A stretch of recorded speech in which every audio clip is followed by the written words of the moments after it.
శ్రీకాకుళం జిల్లాలో బాలుడి కిడ్నాప్ కలకలం రేగింది. పలాసలో విశ్వజిత్ అనే 13 ఏళ్ల బాలుడిని స్థానిక యువకులే కిడ్నాప్ చేశారు. నిందితుల్లో 2 ఆర్మీ ఉద్యోగులు ఉండడం కలకలం రేపుతోంది. బాలుడిని కిడ్నాప్ చేసి కారులో ఒరిస్సాకు తరలించే ప్రయత్నం చేయగా దారిలో బాలుడు గట్టిగా కేకలు వేయడంతో తిరిగి ఇంటి దగ్గరలో విడిచి వెళ్లారు. కేకలు వేయడంతో తనను కొట్టారని కిడ్నాప్కు గురైన విశ్వజిత్ తెలిపాడు. తమ కొడుకును అమ్మేయడానికే కిడ్నాప్ చేశారంటూ బాలుడి తండ్రి కాసుబుగ్గ పోలీస్ స్టేషన్లో ఫిర్యాదు చేశారు. ఘటనపై పోలీసులు వివిధ కోణాల్లో దర్యాప్తు చేపట్టారు. నేను ఎప్పుడులాగే గ్రౌండ్కి ఆడుకోవడానికి వెళ్తున్నాను. 10 రోజుల నుంచి నాకు పృథ్వీ అనేవాడు చనువుగా మాట్లాడుతూ కొంచెం దగ్గరగా మాట్లాడేవాడు. ఒకరోజు ఏమంటే వాళ్ళది మా పక్క వీధే. ఒకరోజు వాళ్ళ నాన్నకి ఒంట్లో బాగాలేదని, రారా తమ్ముడు హెల్ప్ చేయరా, కొంచెం ఒంట్లో బాగాలేదని చెప్పేసి నన్ను బైక్ మీద పట్టుకెళ్తున్నాడు.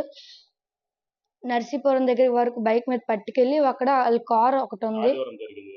ఆదివారం జరిగింది. అక్కడ కార్ ఒకటి ఉంది. ఆ కార్లో నాకు తోసి పట్టుకెళ్ళిపోతున్నారు. మధ్యలో నేను అరిసాననేసి నాకు ఒకటి కొట్టారు కూడా. కొడితే అలా పట్టుకెళ్ళిపోతున్నారు రాత్రి మొత్తం. మళ్ళీ వాళ్ళు భయపడి మహేంద్రం ఒరిస్సాకు పట్టుకెళ్ళిపోయారు. మళ్ళీ ఇక్కడే హై స్కూల్ గ్రౌండ్ దగ్గర విడిచిపెట్టారు. మల్లేశ్వర హాస్పిటల్ దగ్గర విడిచిపెట్టారు. 11:30.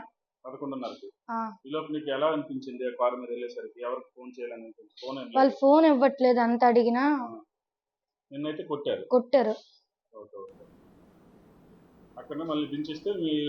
మా ఇంటికి వచ్చేసాను. వస్తున్నప్పుడు మా చుట్టాలు ఎత్తుకుతున్నారు కదా, వాళ్ళు కనబడ్డారు. వాళ్ళతో ఇంటికి వచ్చేసాను నేను. For more videos like this, subscribe Big TV channel.